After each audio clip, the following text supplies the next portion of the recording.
Si investigamos cómo era Chile antes de adoptar el modelo neoliberal, veremos que siempre fue un país donde la mayoría de sus habitantes estaban aquejados por grandes problemas sociales. La mortandad infantil, la desnutrición y el analfabetismo eran las preocupaciones importantes. No habían estadísticas precisas de pobreza que se veía por casi todas partes. El empleo y niveles de ingreso de ese tiempo tenía a la gran mayoría viviendo en condiciones miserables y desgastados en conflictos por odio de clases. Además había una abismante diferencia que tenía la mayoría respecto a las comodidades con que vivía un reducido grupo de ricos. Solo ellos podían viajar por placer. Ellos volvían del extranjero contando maravillas de otros países cercanos que a diferencia de Chile no han progresado tanto desde entonces porque el progreso económico no es parte del paisaje sino que es el resultado de un modelo económico exitoso.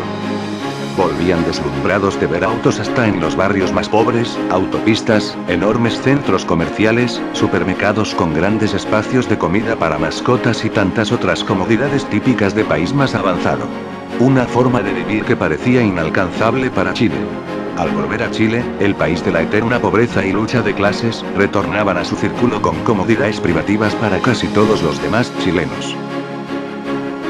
Sería un milagro encontrar una forma de generar tanta riqueza en Chile de manera que hayan muchos ricos para ayudar a pocos pobres. Tal como ocurre en los países desarrollados que son los únicos que tienen éxito al redistribuir parte de lo que producen. Los chilenos soñaban con ser un país donde no solo un pequeño grupo tenga acceso a beneficios.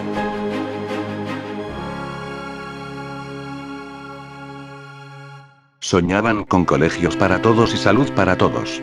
Soñaba con millones de hijos de familias humildes asistiendo a la universidad. Y tener acceso a muchas comodidades y bienestar que en ese tiempo eran privativas de la clase alta o de otros países. Pero la frustración de no tener camino para cumplir estos sueños llevó a conflictos.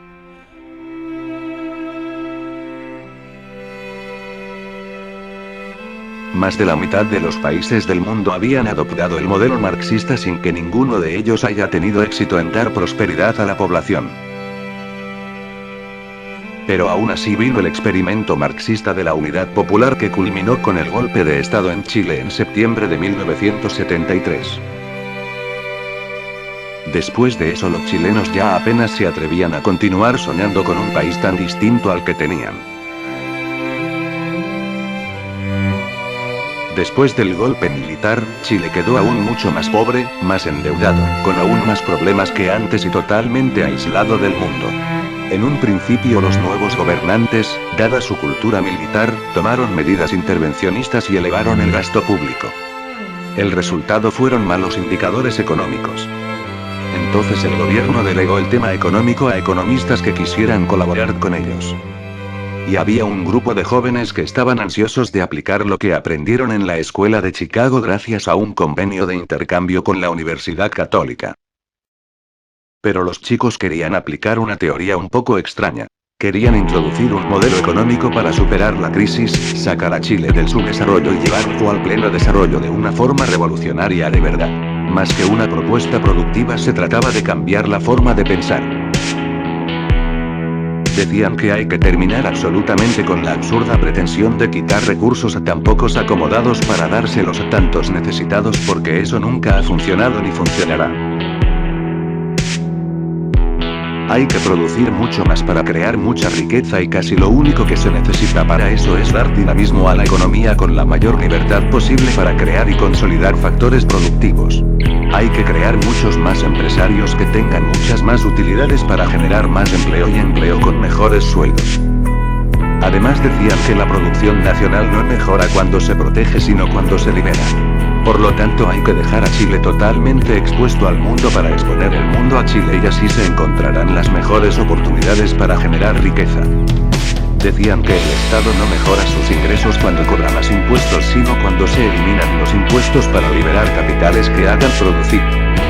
Decían que el Estado debe privatizar sus empresas porque así en lugar de que el Estado tenga que financiarlas reciba impuestos de las utilidades y que además darán mejor servicio a la comunidad. Decían que el empleo de la gente mejora si recibe recompensa cuando la gente produce, no cuando recibe recompensa por leyes proteccionistas o sindicatos.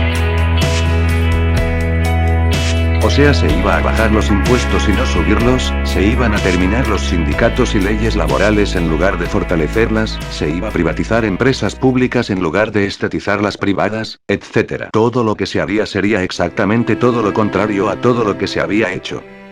En resumen, Chile en ese momento era un país quebrado económicamente, endeudado financieramente, desmantelado institucionalmente, diezmado políticamente, con un gobierno que nadie soportaba en el resto del mundo y que pretendía escapar de este callejón sin salida aplicando una teoría económica demencial como una especie de última locura de quien ya no tiene casi nada que perder.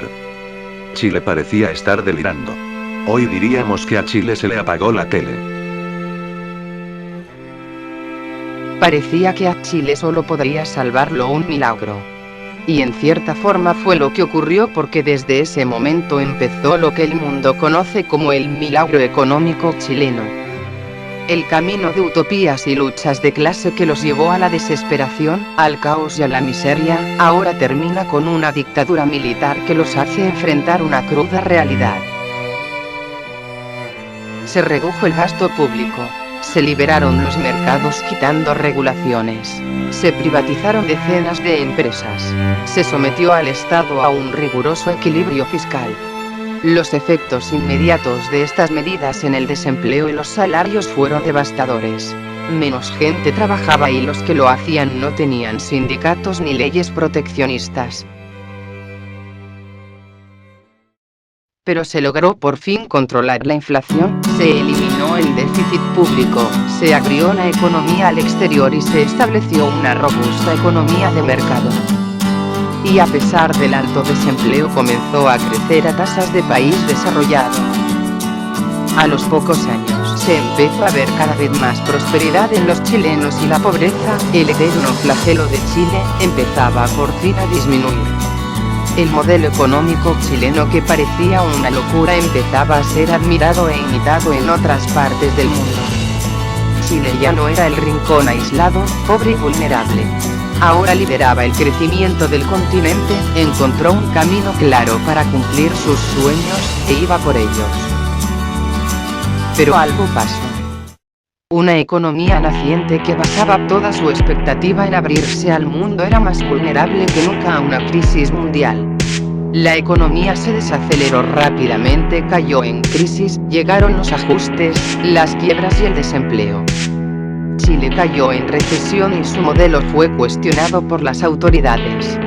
Contradiciendo el modelo intervino el Estado con leyes, dinero y gestión directa para enfrentar la crisis. El modelo estaba siendo abandonado. Pero sin el modelo el país no caminaba y Chile ya se había acostumbrado a correr. Las autoridades apostaron nuevamente al modelo. Había que aplicarlo más rigurosamente porque solo el crecimiento haría más robusta la economía y menos vulnerable al país. Y el resultado esta vez fue aún mucho más espectacular. Efectivamente, las crisis internacionales afectaron cada vez menos a Chile, a un punto que incluso creció a casi un 6% en los años 2010 a 2013, mientras una gran crisis tenía al mundo desarrollado desplomándose a pedazos. El empleo crecía cada vez más. Los chilenos dejaron de salir a buscar una mejor vida a países vecinos y los ciudadanos de países vecinos comenzaron a llegar masivamente a buscar una mejor vida a Chile. Los sueldos reales empezaron a subir sostenidamente y los trabajadores chilenos son los únicos del continente que duplicaron sus ingresos reales en una década. Durante esa década en que se aplicó más rigurosamente el modelo, las personas con ingresos menores multiplicó mucho más su ingreso que las personas de ingresos altos. Y ese aumento explosivo de los ingresos aumentó también las diferencias entre ellos. Una década increíble para Chile, que con un precio del cobre, supuestamente el sueldo de Chile, a la baja, creció como nunca lo había hecho un país latinoamericano y como muy pocos países lo han logrado en el mundo.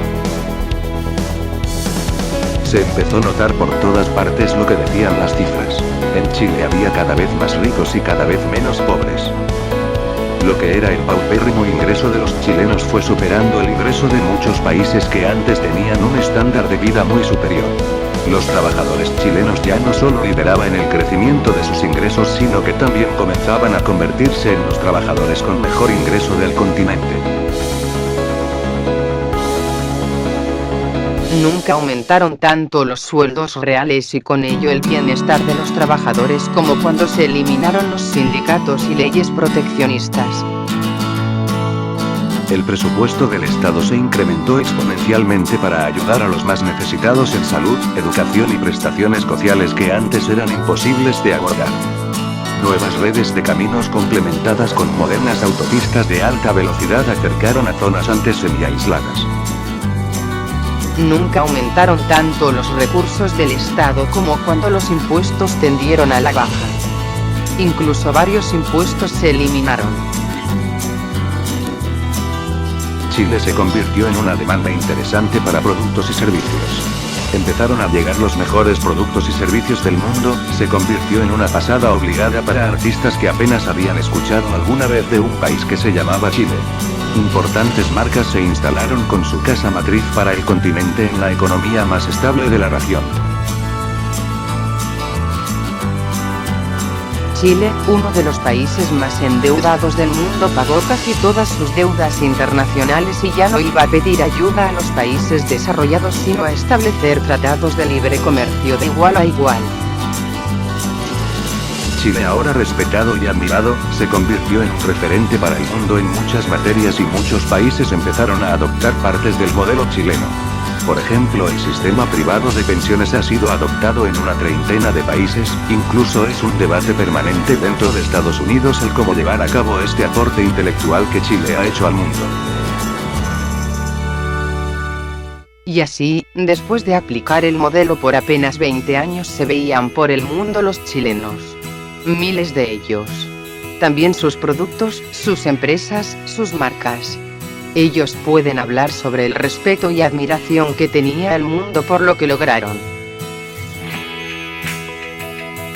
Chile es el país número 31 de la Organización para la Cooperación y el Desarrollo Económico (OCDE). La ejemplar revolución de economía liberal iniciada en 1975 en Chile generó un cambio mental apropiado para un proceso de crecimiento acelerado que sacó a Chile del tercer mundo para colocarlo en grado intermedio de desarrollo y en una ruta segura para ser un país desarrollado del primer mundo. Aunque la mentalidad en Chile haya retrocedido a lo que era antes del modelo, quedó registrado un proceso de crecimiento acelerado inédito en Latinoamérica y casi único en el mundo debido a la aplicación de un modelo económico formidable.